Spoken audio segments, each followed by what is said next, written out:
So the article that I chose is a combined compost, dolomite, and endophyte addition is more effective than single amendments for improving phytorestoration of metal-contaminated tail minings.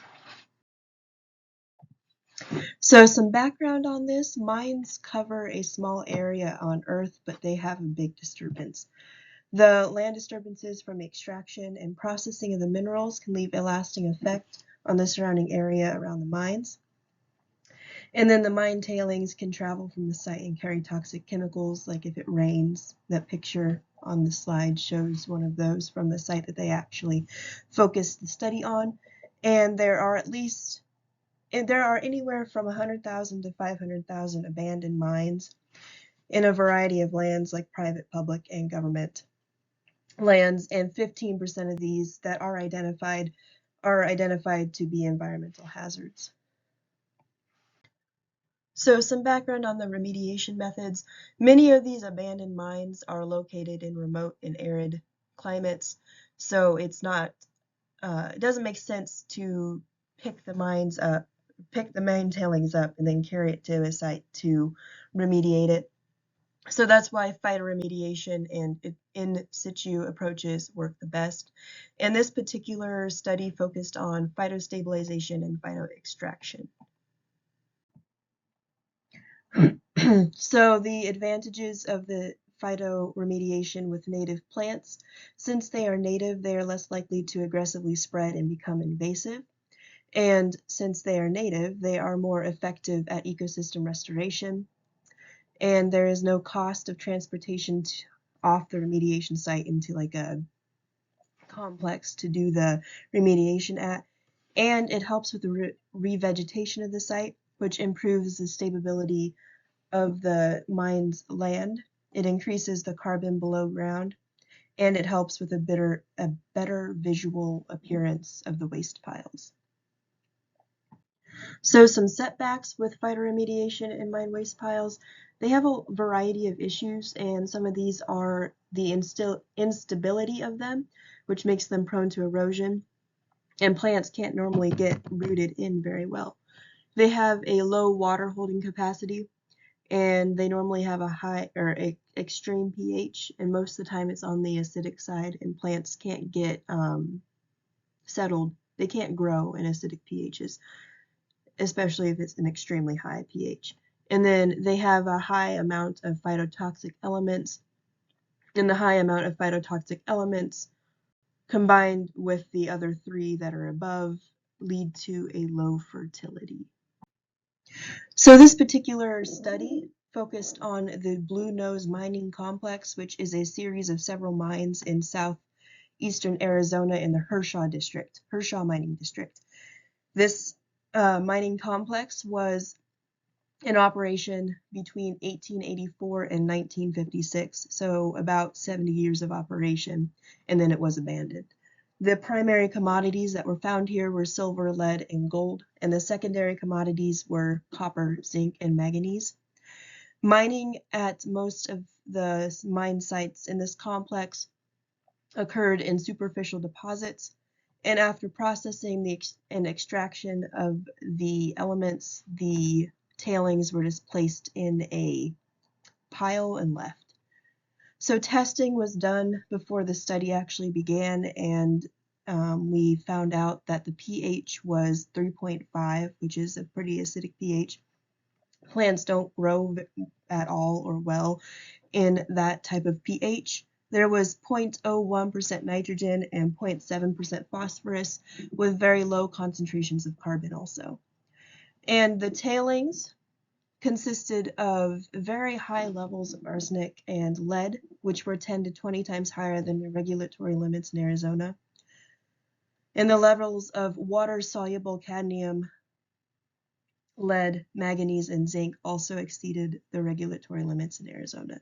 So not a very safe mine. So it needed to be remediated pretty badly.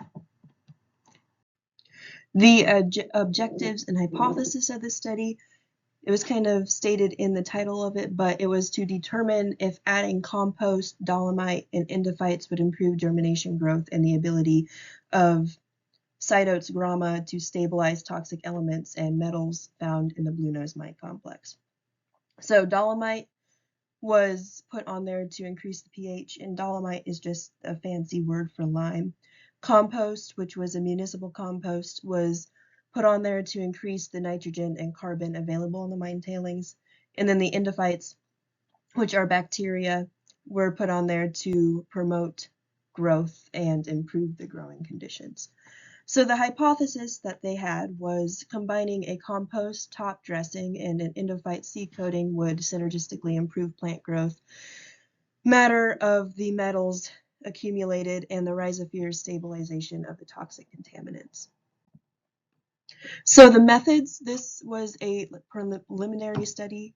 So they took mine tailings from the site and took it back to a study complex, and then all the mine tailings were equally mixed with dolomite. And then the seeds were planted into 4 different groups. The controls for this study were the tailings and the dolomite. And then some of the seeds did not have a coating, and then some of the other seeds did have a coating. So the 4 groups were cytotes, grama, seeds, tailings, dolomite, and then group 2 was seeds, tailings, dolomite, and endophytes. And then group 3 was the seeds, tailings, dolomite, and endophytes. So all 3 additions and the seeds.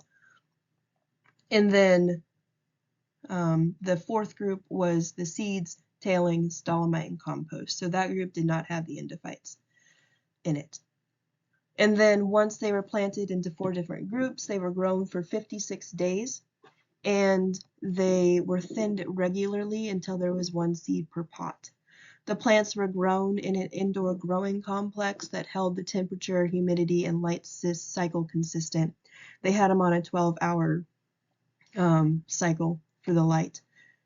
And then the compost was placed in a 1.25, 1.25 centimeter deep on top of the tailings and dolomite mixture. And then all the plants were measured with the same amount of water, which was 55 milliliters of distilled water per plant. And then after they were done growing, after the 56 days, the height, width of the grass blades and the number of living grass blades were measured. And then the shoots and roots were harvested. And then the compost, each layer was separated, so the shoots and roots, and then the compost was separated, and then the tailings. So there's 3 separate things that they separated them into. And then after they were separated, the shoot and root biomass, the shoots and roots were rinsed off, so they didn't have any tailings and compost on them. And then the shoot and root biomass, surface area, and length was determined.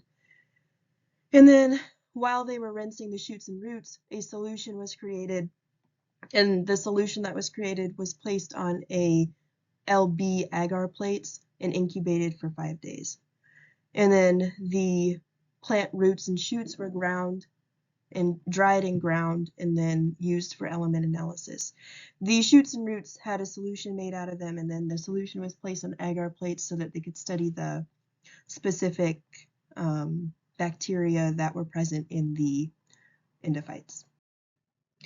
After the endophytes were incubated for their period of 5 days, then the endophyte colonization was determined in the compost and tailings and also the seeds. And there was 2 types of seeds, the uncoated seeds and the coated seeds. The coated seeds were the endophytes that they sprayed on there, and then the uncoated seeds were the ones that didn't have any added endophytes, but they had the endophytes that are normally with the seeds. So they wanted to determine all 4 of those groups. So now we're going to get into the results and the discussion.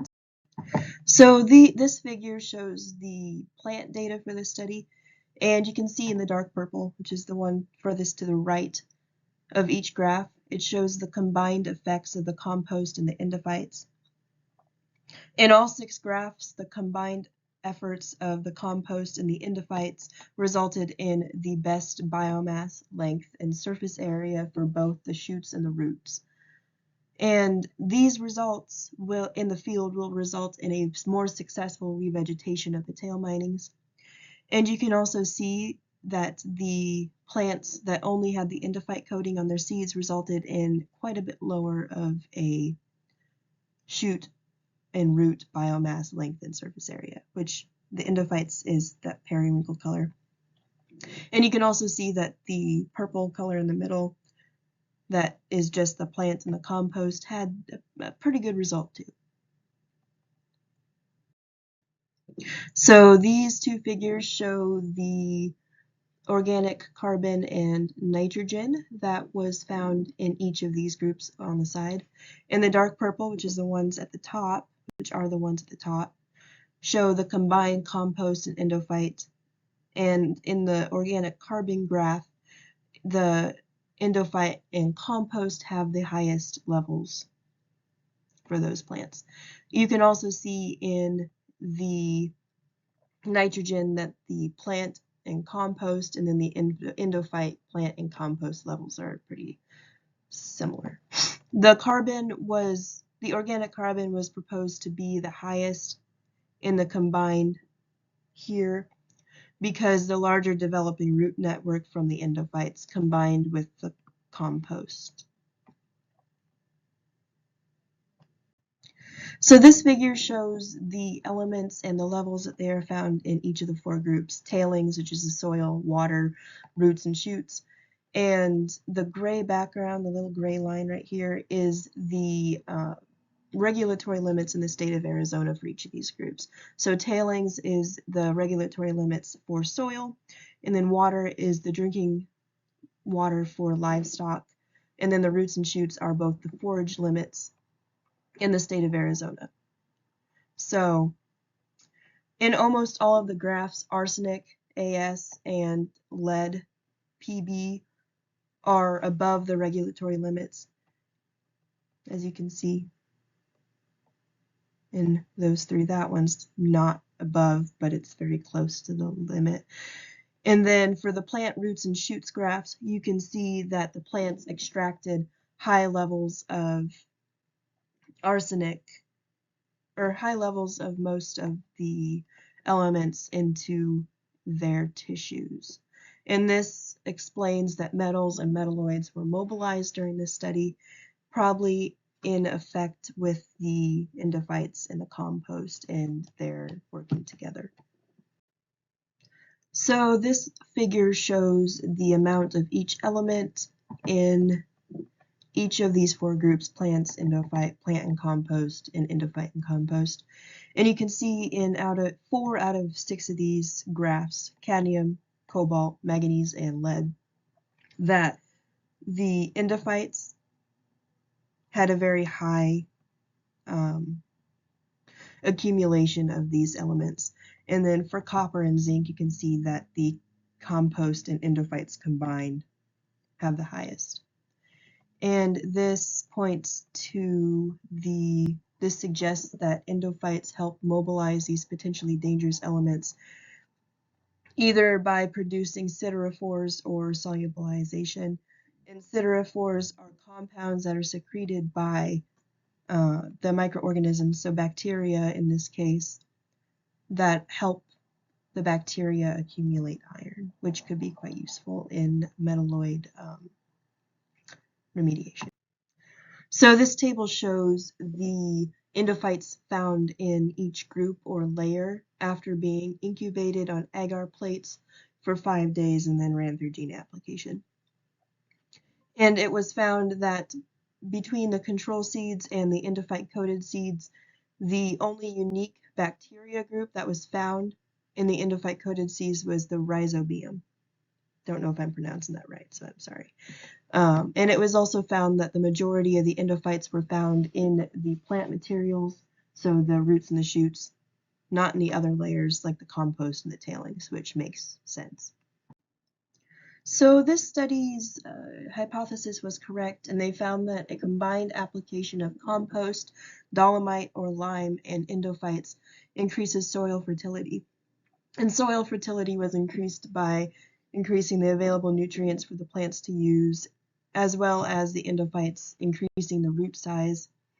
And then the increase in soil fertility helps the growth of Cytotes grama, And then it also helps get the highest yields of cadmium, cobalt, manganese, and zinc in the plant tissues. Some applications for this study. You could see from the discussion and results that this combination of endophytes that produce siderophore, specifically compost and dolomite, works well to stabilize elements like cadmium, cobalt, manganese, and lead.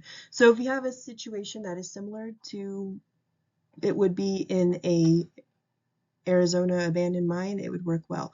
So in climates that are arid or semi-arid, and if you're using Cytotes grama, it would work quite well. And then it would also work in sites that have abnormally high lead and arsenic concentrations, as this site did. And this combination would also be used quite well to revegetate abandoned mines, because the compost and the endophytes allow them to get successfully settled in the tailings.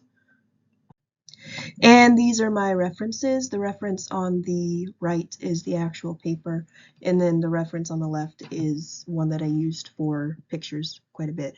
So if you guys have any questions, you can email me. Thank you.